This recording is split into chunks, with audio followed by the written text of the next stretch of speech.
زي حضراتكم عاملين ايه؟ فيديو جديد مع حضراتكم ان شاء الله في السلسله بتاعتنا ازاي تشطب شقتك.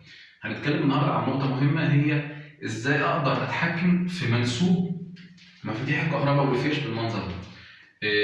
في ناس بتبدا تجيب وهي بتاسس بتجيب ميزان حتى على ميزان الليزر وتثبت العلب كلها على الميزان. ده كويس وده صح، مفيش مشكله فيه، بس في مشكله ساعات بتقابلنا واحنا بنقسط البلاط علشان كل حاجه تبقى بيرفكت بالظبط. ساعات بتعمل مشكله، فنلاقي بعد كده في الفينش العلبه جايه في تلتين بلاطه، في نص بلاطه.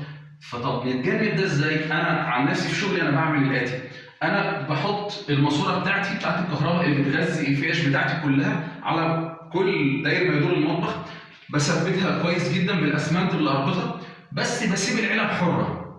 ده بيبقى باتفاق وتناسق ما بين الكهربائي وما بين المبلط، زي ما هنحكي ان شاء الله في فيديوهات بعد كده ازاي التنسيق من المهندس ما بين الصناعيه وبعضها وبعض عشان الفينش يكون كله متكامل. فانا بثبت المواسير في الجزء ده وبخلي العلب بتاعتي حره، فنيجي اقسط البلاط مع الصناعي. انا دلوقتي عندي بلاطه الارتفاع بتاعها ده 20 سم، تمام؟ طيب انا عندي دلوقتي هعمل ايه؟ هقسط ازاي؟ المطبخ بالذات له تقسيط بالنسبه لي في شغلي، انا بقسطه بطريقه معينه. في صناعيه يقول لك طب انا اخلي سليم من فوق يا باشمهندس وبتاع، اقول له لا مالكش دعوه بالموضوع ده، احنا اهم حاجه الجزء الباك سبلاش اللي هيبان هنا، اللي هي الجزء ما بين قطعتين دراب المطبخ 60 سم بتاعتنا، هعمل فيهم ايه؟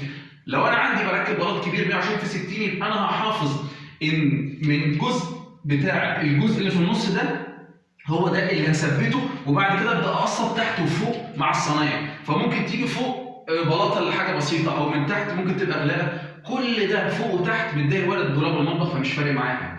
فباجي بتحكم اهم حاجه في الجزء ده. طب انا دلوقتي عندي هنا بلاطه 20 سم مثلا كمثال، طيب انا هعمل ايه؟ انا بدات من تحت سليم، هعمل 5 بلاطات بقوا متر، همشي على ال 90 بتاعتي والوزر 10 سم، يبقى هتيجي العرموس بتاعي مع نهايه الوزر. بعد كده هاجي الثلاث بلاطات بتوعي اللي هم دول بقوا في نص الباك سبلاش بتاعي، فبالتالي المبلط وهو بيبلط انا بديله اوردر: والله اشتغل يا معلم 5 بلاطات سليم من تحت، وبعد السطح حط لي بلاطه الديكور اللي هنبدا نسنترها، دي هتبقى في واحده فوق واحده تحت وهي في السنتر.